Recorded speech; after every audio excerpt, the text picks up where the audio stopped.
I'm not dependent on punch power, you know. You know what, it takes a lot more than that to be a great fighter. A lot more than that to be a great fighter, so there's various ways I'll win. But I got the fighter spirit, and that's how I'll go in there and break him down with my spirit. After this. But he can't, though. That's what I'm saying. Like, he's not even equipped to fight this dude. He's not. It's going to have to be a bunch of stuff in there. Joshua will punish this man. Impossible for somebody like Anthony Joshua, who is so big and so strong, to even think he's going to take it easy. Because even if he tries to take it easy, he's so powerful, so strong that even those punches that are being easy are still going to hurt. Anthony Joshua warned Jake Paul at the press conference, calling him delusional for believing he can win. Joshua said he's taking the fight mainly for business and money, not because Paul is a real threat. He emphasized that once they step into the ring, his skill and experience make him the clearly superior fighter. Yeah, I deliver what I was supposed to deliver years ago. I deliver what they ran from. I deliver what he asked for $50 million for. I'm gonna give him a $50 million knockout.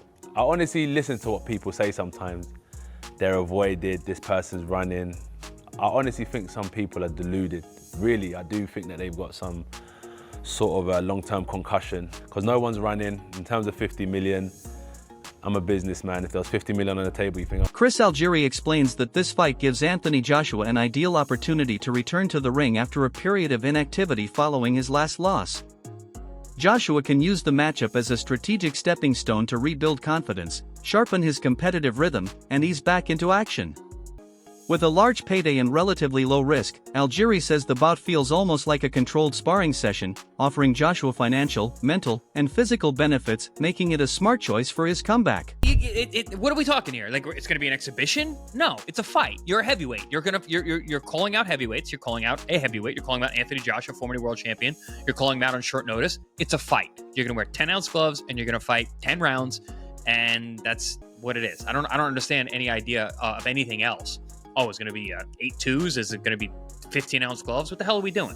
This is boxing. You want to fight a real guy? You're fighting a real guy, which I am very respectful, and I respect the hell out of Jake Paul if he does step in the ring with Anthony Joshua. No matter what happens, kid's got balls of steel, and I applaud you. Well, the reason I say we don't know yet, because Jake Paul has fought in his last fight with Gervonta Davis was going to be an exhibition. They had to do that because of the weight difference. This is still a weight difference here. I mean, Anthony. No, there's not. No, it's not. It's heavyweight. It's the same weight class. Well, what do you consider Jake Paul? Cruiserweight or heavyweight? Heavyweight. How much did he weigh his last fight? He's fought at cruiserweight. He's also fought at heavyweight. Against Tyson was at heavyweight. What was his last fight? He's a cruiser. He's a heavyweight. What was he his was last too. Fight? It was his last Mike fight was Tyson. at cruiser against Chavez. Whatever, you know what I mean. Like the reason Gervonta Davis fight. He fought Chavez after Tyson. I guess Tyson was that long ago. Wow. Yeah, it was a year ago. This week, I was looking at my Instagram memories. I was in Dallas, Texas, getting ready for me pooping my pants on Netflix. That was about a year ago. Exhibition. These are questions that are asked. These are questions that are attached. Eddie Hearn explains that Anthony Joshua is interested in fighting Jake Paul, but the situation must be handled carefully because of Paul's unpredictable behavior. He points out that Jake has a pattern of confirming opponents and then canceling or delaying fights at the last minute, making planning difficult. For that reason, Joshua's team is staying flexible, prepared for sudden changes while continuing focused training and strategy work. Hearn adds that if Jake Paul is truly committed, the matchup could deliver one of the biggest financial opportunities of Joshua's career. However, he stresses the importance of balancing excitement with caution to avoid unnecessary disruptions. According to Hearn, Jake's unpredictability requires smart management, patience, and readiness. Their priority is securing the fight in a way that protects Joshua's momentum, minimizes distractions, and maximizes the potential rewards, making the approach strategic, steady, and financially beneficial. Jake Paul news seemed to come to a surprise for many. How close are we to making that fight, Eddie? Not that close. I mean, there are conversations. There's a lot of hurdles to overcome. But if he's serious about the fight, and if it can get made, there's a very good chance we'll do it. Is it on Netflix, and what did DAZN have to say of the fact that it made? One of the hurdles to overcome.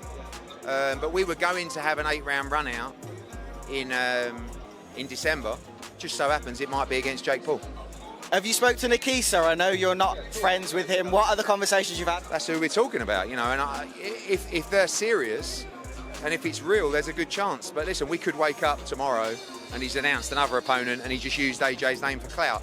Listen, I have to respect him if he takes the fight, but who knows? What do you think Dana White will make of this fight? I mean, he did Mayweather against McGregor. He doesn't like Jake Paul. I really couldn't care less what he thinks about the fight. AJ's going to make close to or around a career high payday, and we'll take every. Paulie Malignaggi emphasizes that Anthony Joshua will treat the fight with full seriousness, even if it's officially labeled as an exhibition. He notes that Joshua has never underestimated any opponent throughout his career, and stepping into the ring means he'll bring his focus, power, and technical precision. Malignaggi highlights Joshua's discipline, timing, and ring IQ, explaining how these qualities help him read openings and punish mistakes instantly. Ryan Garcia backs up this perspective, adding that even if Joshua chooses to tone down his intensity, his natural strength and accuracy still make his punches extremely dangerous. Together, their insights make it clear that Jake Paul is facing a real physical threat, not a casual show match. Both analysts stress that Joshua's experience against elite heavyweights gives him complete control over pace, distance, and momentum. They agree that Paul will need strong strategy, toughness, and composure to survive, as Joshua's skill and power create a high-risk environment where one lapse could lead to serious consequences. Their discussion reinforces that this fight demands genuine preparation and respect from both sides. Out of the bag now. And if you listen to this, it's definitely out of the bag. Yeah, Fight for 84, big boxing movie that's hitting Netflix soon about the Olympic 84 team starring Jamie Foxx and Chris Algieri. I am not starring in anything, but whatever. Yeah, no, I got a credit. I'm in it. I got some lines. So That's amazing. That is so cool. I mean, this couldn't get any cooler. You're now in the movie, which is absolutely absurd. yeah, What a day. hopefully, What a life. Hopefully, maybe there'll be more of this. Who knows? I think it's just the beginning. I think this podcast is numbered. Our days are numbered. No way. Let's I'm go to Hollywood. I'm never letting this go, Dan. This is. I'm a ride or die. I hope you get so big and become such a big actor that you are like delaying production because you have to film our podcast in your trailer. Chris is in his trailer. Wait, he's got to finish his podcast with Dan. They're like, who's Dan? Johnny Drama style. Yeah, love it. Yeah, just When he was on the set for total Five diva. Towns. Just total diva in every way possible. Yes. Like we said, this episode's brought to you by ppv.com. December 6th, we're going to see Pitbull Cruz versus Lamont Roach. And guess what? We're going to talk to Lamont Roach on this episode. I caught up with Lamont and to get his thoughts on the fight with Pitbull, to get his thoughts on Jake Paul and Anthony Joshua, which we're going to get to in a second, to get his thoughts on 140, potentially fighting at 135. That's coming up in just a little bit with Lamont Roach. Don't forget to order that fight with us at ppv.com and all the good stuff that comes along with that. That's December 6th.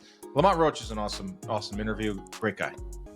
Awesome guy. Forget the interview. He's just a good dude. I told you to tell him what's up. You probably did. He said, what's up? He goes, where is he? I said, he's on a movie set. He goes, oh, yeah. He's got those movie star looks. See, that's what I get. But yeah, no, he's a good dude. We see him. He trains down in Florida now. He's over at the Pro Box TV training facility, so we get to see him down there training. He's whipping on all the guys over there. But good people, good dude. Good. His dad's awesome. His brother Jordan's great. He's another one to look out for. I think he's a flyweight? I think he's a flyweight coming up, or a bantamweight. But yeah, great family, good boxing family, great boxing heritage. Yeah, and I can't wait for that mega card. Big card December 6th, and he's the headliner. So we're going to get to him in a second. Some big news broke. Shocking news. According to Ring Magazine, Anthony Joshua is going to step in for Gervonta Davis and fight Jake Paul. We don't know yet if it's an exhibition. We don't know yet the rules set. We don't know the date. These are preliminary talks that are ongoing. Yes, I work for MVP. Dave Allen argues that Anthony Joshua shouldn't avoid fighting Jake Paul just because the matchup seems unconventional or entertainment-driven. He notes that Joshua is still in peak physical condition, unlike many retired fighters who lose speed and power. Joshua still possesses every tool needed to dominate in the ring. Allen points out that fans often treat these bouts as mere spectacles, but Joshua's athleticism, strength, and technical skill make him a genuinely dangerous opponent. This fight isn't just showmanship. Joshua's preparation and experience allow him to impose his will on anyone he faces. He also warns that casual viewers often misunderstand the true risk Jake Paul is stepping into. The perception of the fight may be lighthearted, but the reality is far more serious. According to Allen, the matchup requires respect, focus, and an understanding of Joshua's elite-level abilities despite the hype surrounding it.